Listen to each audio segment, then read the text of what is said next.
looked at someone's social media and thought, how do they have so many creative ideas? I could never be that creative even if I wanted to try. Well, you are not alone. And also, that social creative person, they have seen their less creative days. They have seen the struggle, let me tell you.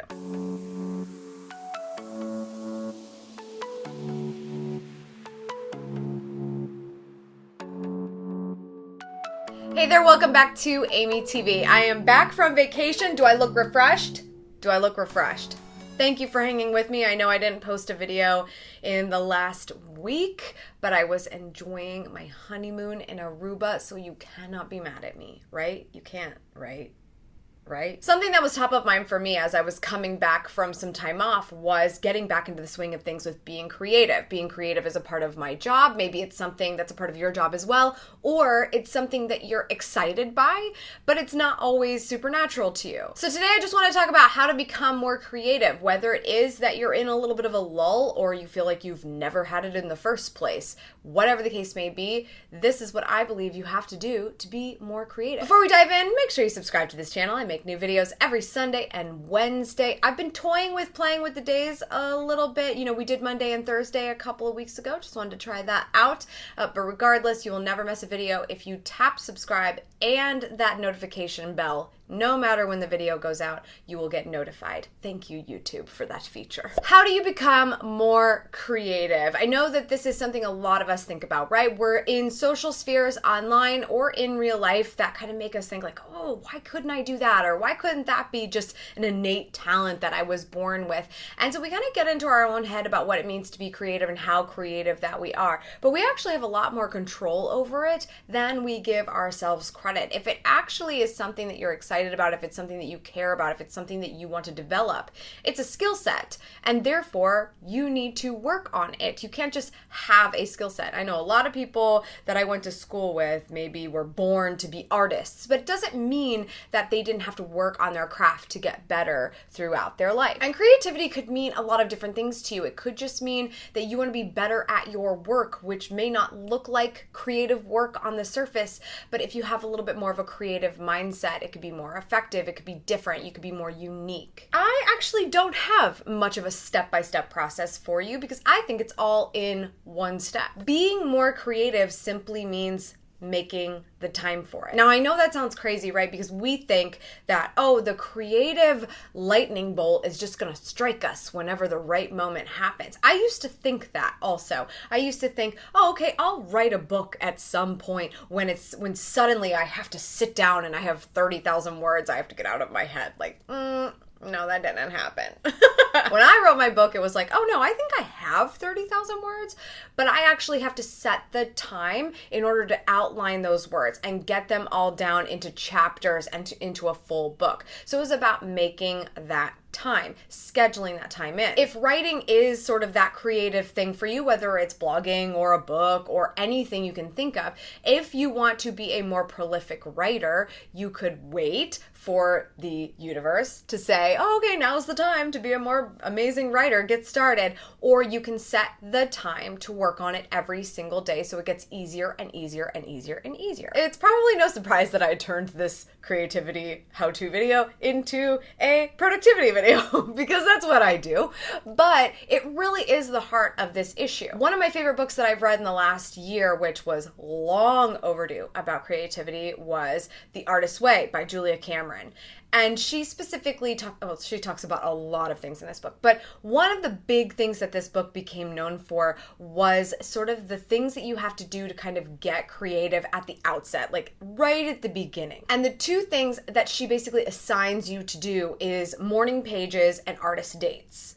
And you're supposed to do this for a set period of time where you wake up every morning and you have morning pages. And we've talked about this before, but if you don't know what it is, you simply write, longhand on 3 pages, anything that is in your mind. Now that sounds really crazy, right? Like you could just end up journaling a bunch of hubbub and things that don't really matter, but those are the things that are in your mind. And if you're truly trying to get to some creative point within you, if you have all this crap in front, you need to get it out in order to be able to get to what the good stuff is in the back. So really dumping your mind on these morning pages can be so advantageous. And then maybe you find later on, as you continue and you do it every single day, that you actually do end up writing something that's like, oh, that's kind of interesting. I really like the way that sounds. Maybe I could build on that. Maybe that's a blog post. Maybe that's a book. Maybe that's a completely different idea altogether. Morning pages. You set the time. You do it every day. You do it at the same time every day. You do it in the same way every day. Maybe you have the same cup of coffee every day. You really schedule that time and make it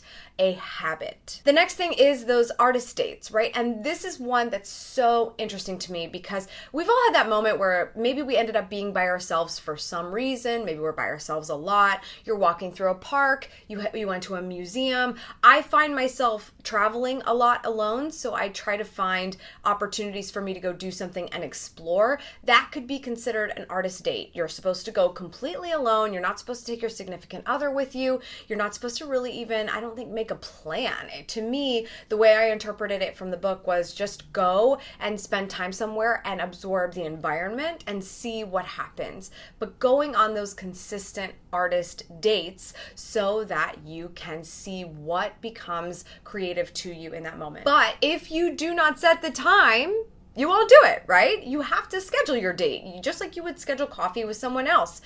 You have to schedule a date with yourself. And so I love that her book talked about that. Everything comes back to, are you making the time for it? You cannot get increasingly better at being a creative if you don't give yourself the time to do it. I think one of my favorite books that I read, and it's not necessarily a creative book, it was just a book about, how people become the absolute best in their class. And it was a book by Malcolm Gladwell called Outliers. And it's kind of funny when you read, how Bill Gates became who he was, or how Steve Jobs became who he was, and really a lot of other people, not just these people that became enormous in tech. Those were just top of mind. But we all think like, oh, they just happen to be, amazing at what they do. They're geniuses. Well, no, it had a lot to do with where they were at that point in time, what they did every single day, how they educated themselves, the crazy things they had to do to get to learn anything that they wanted to know. And that's what made them outliers in some way. But if we can take some of the things, maybe we don't become outliers like they do, but if we can take some of the advice from them, it was making the time. It was making the time, not waiting for it to happen to us. One of the biggest things I think for people that are specifically like, look, this is all fine and good, but I've never felt a creative bone in my body ever, then maybe you feel like you're starting at an even earlier point than those who kind of understand what it feels like, but just have a little bit of a lull right now, or they've just fallen out of sync with their creativity. If you feel like you're starting from absolute zero, you simply just need to make time to educate yourself right off the bat. And I think these other things I suggested or that are in Julia's book are great things for you to do. Also, I don't think you should skip them. Just because you're not an artist yet doesn't mean you can't go on an artist date. But another thing you can do is educate yourself. I know that from my own experience, the things that got me excited and made me realize I could have a creative outlet were by me teaching myself some sort of skill. So I talk a lot about my first video happening in 2007. It was totally random. I made it for a friend. I would never have discovered that I love this world if I would not have just turned the camera on and tried to create something and then go back to my computer and read up on how to use a video editor and stitch the video together and use the tools as well as I could and come up with a final project. It wasn't until I did some educating on that, really absorbed as much as I could learn at that time with the resources that I had, and a lot of that was like, what can I find for free on the internet? Because I had no money, I had not a lot of higher education access to this kind of thing. So that is what made me realize I even had any creativity in me. Up to that point, I was like, there's no way I am a creative. I must be secretly good at math because this creative thing is not me. I'm terrible at math. I was not good in science. God, when I think about those classes, it makes me want to cry. But I had to do something. I had to make the time. I had to learn how to do something in order to realize, oh, hey, there's a little bit of creativity in me. I think this could go somewhere. And it can be so exciting. Just think of the last tutorial that you watched on YouTube that was like, here, first do this, and then do this, and then do this, and then publish, and then it's done. And you got so excited that you learned how to do something that it made you want to make more. If you learn something and you want to make more, you're becoming more creative. That is literally it. That's the secret. So how do you become more creative? Make the time for it every day. Give yourself that homework assignment. If you need to read a book on what you need to do, I gave you one suggestion, go find another, do it. Make time every single day. If you feel like you are missing the boat on this whole creativity thing, it's because you're probably doing a lot of things that do not spur creativity. Watching a lot of TV and movies, for one, is a great example. I can tell you right now, on my vacay, I was watching a lot of movies. Me and Vin love to watch movies. I don't watch as many movies when I feel like I'm in the zone and I'm working, because I know that that's going to be escapism. That's going to take me out of the world that I'm trying to improve around myself. And if I take myself out of that world, I tend to get less creative. Now, you can watch film and you can watch a lot of things and get really amped and creative. It just depends on how you're looking at it. For most people, they're going into the TV world and they're saying, like, just take me away from whatever the heck I'm responsible for at this point, please. What are you doing that might be escapism that isn't necessarily productive on the skill building and creativity side? That's really where I think your creativity is getting lost. It's kind of just sitting there on the shelf, getting dusty, not being used. If you don't use it, you lose it. Probably not. I mean, you could just start right now. It doesn't matter how old you are. It's not like, it's not that serious, people. Just start.